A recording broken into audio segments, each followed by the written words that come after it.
বন্ধুরা, প্রচণ্ড গরমে যদি আপনাদের বাগানের কোনো গাছের ভালো বৃদ্ধি না হয়, যদি গাছ ঝিমিয়ে যায়, যদি গাছে কোনো রকম কোনো কুঁড়ি না আসে কিংবা গাছের কুঁড়ি যদি হলুদ হয়ে ঝরে পড়তে থাকে, তাহলে আজকের এই ভিডিওটা একদম আপনাদের জন্য।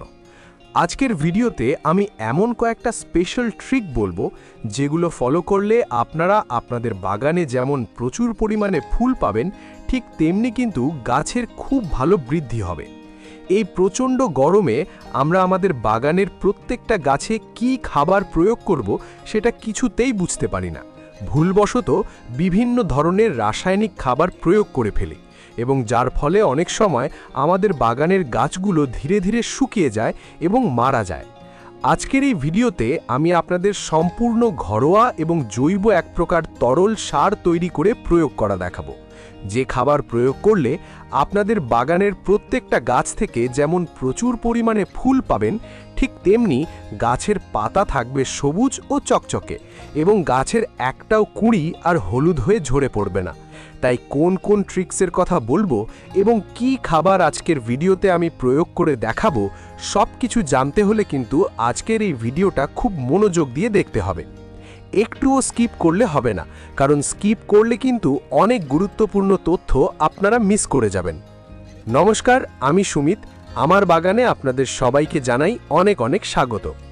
বন্ধুরা, আজকের ভিডিওতে আমি কয়েকটা দরকারি ট্রিক্স বলবো যেগুলো ফলো করলে আপনারা আপনাদের বাগানের প্রত্যেকটা গাছকে এই দাবদাহের মধ্যেও সুস্থ রাখতে পারবেন। তো ট্রিক্স নাম্বার 1 হলো গাছের অবস্থান, অর্থাৎ আমরা আমাদের বাগানের কোন কোন গাছকে এখন কড়া রোদে রাখতে পারবো আর কোন কোন গাছকে শেডের মধ্যে রাখতে হবে। প্রথমেই আসি জবা গাছের কথায়। আমরা আমাদের বাগানে এই সময় প্রচুর পরিমাণে জবা গাছ প্রতিস্থাপন করি, কারণ এখন জবার সিজন। তবে মনে রাখবেন, পুনে ভ্যারাইটি, ব্যাঙ্গালোর ভ্যারাইটি কিংবা তাইওয়ান ভ্যারাইটির যে সমস্ত হাইব্রিড জবা আছে, সেগুলোকে কিন্তু এখন একদম ফুল সানলাইটে রাখা যাবে না। এই গাছগুলোকে সেমি শেডে অথবা গ্রিন নেটের তলায় রাখতে হবে, তবেই গাছ সুস্থ থাকবে আর পাতা সবুজ থাকবে। এরপর আসি গন্ধরাজ এবং অপরাজিতা গাছের কথায়। এদেরও কিন্তু এখন কড়া রোদে রাখা যাবে না। সকাল 6টা থেকে 10টা পর্যন্ত রোদ পায় এমন জায়গায় রাখলে এই গাছগুলো ভালো থাকবে। বিশেষ করে অপরাজিতা গাছ দুপুরবেলার অতিরিক্ত রোদ একদমই সহ্য করতে পারে না। এমন কোনো ঠান্ডা জায়গায় রাখতে হবে যেখানে সূর্যের তাপ সরাসরি পৌঁছায় না।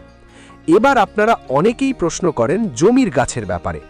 বাগানে বা জমিতে যে সমস্ত বেলি, গন্ধরাজ বা জবা গাছ আছে, সেখানে তো আর গ্রিন নেট দেওয়া সম্ভব নয়। সেক্ষেত্রে এই গাছগুলোর গোড়ার মাটি যেন সব সময় হালকা ময়েশ্চার বা ভিজে ভিজে থাকে সেদিকে খেয়াল রাখতে হবে। মাটি যেন কখনো খটখটে শুকিয়ে না যায়। তবে কিছু গাছ আছে যেগুলো এই রোদেও দিব্যি থাকে, যেমন পর্তুলাকা, অফিস টাইম বা 9 o'clock। এগুলোকে আপনারা ফুল সানলাইটে রাখতে পারেন। অ্যাডেনিয়াম, কাঠচাপা, নাগচাপা বা দেশি নয়নতারা গাছগুলোকেও ফুল সানলাইটে রাখা যাবে। তবে হাইব্রিড ভিনকা বা নয়নতারা গাছকে সামান্য শেডে রাখলে ভালো হয়। বোগেনভেলিয়াতেও কিন্তু আপনারা অনায়াসেই কড়া রোদে রাখতে পারেন। ট্রিক্স নাম্বার 2 হলো গাছে জল স্প্রে করা। এই সময় বাগানের প্রত্যেকটা গাছে ঠান্ডা জল স্প্রে করা খুব জরুরি। সকালে, দুপুরে এবং বিকেলে 3 বার স্প্রে করতে পারলে সব থেকে ভালো। আপনারা অনেকেই জানতে চেয়েছেন ফ্রিজের ঠান্ডা জল দিতে হবে কিনা। দেখুন, ফ্রিজের ঠান্ডা জল দিলেও হবে, আবার কলের নর্মাল ঠান্ডা জল দিলেও হবে। আমি দুপুর 2টোয় আমার বাগানের গাছগুলোতে ঠান্ডা জল স্প্রে করে থাকি, যাতে রোদের তাপে গাছগুলো ঝিমিয়ে না যায়। বন্ধুরা, একটা কথা মাথায় রাখবেন, এই সময় কিন্তু একেবারেই টবে জল প্রয়োগ করা যাবে না, কারণ টবের মাটি প্রচণ্ড পরিমাণে গরম থাকে।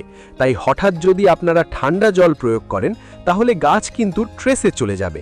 তাই শুধুমাত্র গাছের পাতায় হালকা করে ঠান্ডা জল স্প্রে করতে হবে। ট্রিক্স নাম্বার 3, মাটির ময়েশ্চার বজায় রাখা এবং মালচিং। এই প্রচণ্ড গরমে টবের মাটি সব সময় হালকা ভিজে রাখা দরকার। মাটি শুকিয়ে ড্রাই হয়ে গেলে গাছের শিকড় ক্ষতিগ্রস্ত হয় এবং যার ফলে ডালে ডাইব্যাক সমস্যা চলে আসে। তাই মাটি ঠান্ডা রাখতে শুকনো পাতা, কোকোপিট অথবা কম্পোস্ট দিয়ে মালচিং করে দিন। মালচিং করলে মাটি তাড়াতাড়ি শুকাবে না, গাছ সতেজ থাকবে এবং কুঁড়ি ঝরে পড়া বন্ধ হবে। এবার আসবো ট্রিক্স নাম্বার 4, অর্থাৎ আমাদের সেই বিশেষ ঘরোয়া জৈব তরল খাবার তৈরির পদ্ধতিতে। এই খাবার তৈরি করতে আমাদের প্রথম যে উপাদানটা লাগবে সেটা হলো 1 লিটার ভাতের ফ্যান বা মাড়। এর পরিবর্তে তোমরা চাল ধোয়া বা ডাল ধোয়া জলও ব্যবহার করতে পারো। এই 1 লিটার ভাতের মাড়ের মধ্যে আমরা দিয়ে দেব 1 চামচ পরিমাণ ফ্রেশ চা পাতা।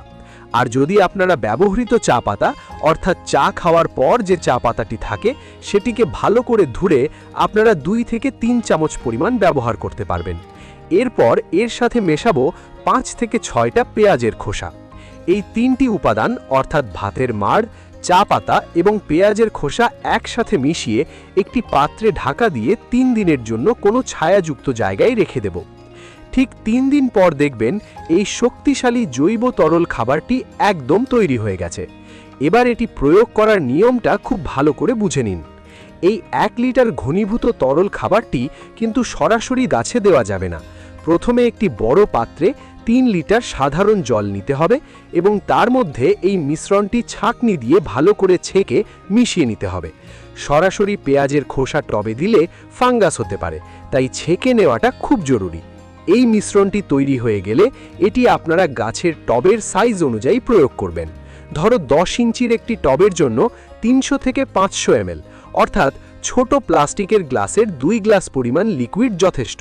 ছোট টব হলে 1 গ্লাস এবং বড় টব হলে 3-4 গ্লাস পরিমাণ দেবেন। মনে রাখবেন মাটি যেন ভিজে থাকে এমন অবস্থায় খাবারটা দেবেন। আর যদি হাইব্রিড নয়নতারা গাছে এই খাবার দিতে চান তবে এই লিকুইডের সাথে সামান্য হলুদ গুঁড়ো বা ফাঙ্গিসাইড মিশিয়ে নেবেন। তবে সাবধান, এই খাবারটি কিন্তু অ্যাডেনিয়াম বা কোনো সাকিউলেন্ট গাছে কিন্তু ভুল করেও দেবেন না। বন্ধুরা, এই সময় মিলিবাগ বা জাপ পোকার উপদ্রব বাড়তে পারে। এর প্রতিকার হিসেবে আপনারা কাকা অথবা নিম তেল স্প্রে করতে পারেন। মনে রাখবেন এই গরমে কোনোভাবেই রাসায়নিক সার বা কড়া রাসায়নিক কীটনাশক ব্যবহার করবেন না, এতে গাছের পাতা পুড়ে যেতে পারে। গাছের বাড়তি পুষ্টির জন্য আপনারা 10 কিংবা 15 দিন অন্তর এই তরল খাবারটি ব্যবহার করুন। সাথে যদি পারেন বায়োভিটা এক্স বা সাগরিকার মতো সিউইড এক্সট্র্যাক্ট মাসে একবার স্প্রে করে দিন, এতে গাছের পাতা একদম সবুজ থাকবে। তো বন্ধুরা, এই ছোট ছোট টিপসগুলো মেনে চললে আপনাদের বাগানও এই গরমে ফুলে ফুলে ভরে উঠবে। আজকের ভিডিওটি আপনাদের কেমন লাগলো তা অবশ্যই কমেন্ট করে জানাবেন। ভালো লাগলে একটা লাইক করবেন আর বন্ধুদের সাথে শেয়ার করে দেবেন। আর আপনি যদি আমার চ্যানেলের নতুন বন্ধু হয়ে থাকেন তবে অবশ্যই চ্যানেলটি সাবস্ক্রাইব করে পাশের বেল আইকনটি প্রেস করে রাখবেন, কারণ আমি প্রতিদিন বাগান সংক্রান্ত নতুন নতুন ভিডিও নিয়ে আসি। ভিডিওটি সম্পূর্ণ দেখার জন্য আপনাদের সবাইকে জানাই অসংখ্য ধন্যবাদ। সবাই ভালো থাকবেন, সুস্থ থাকবেন আর নিজেদের বাগানের যত্ন দেবেন। দেখা হবে পরবর্তী ভিডিওতে। ধন্যবাদ।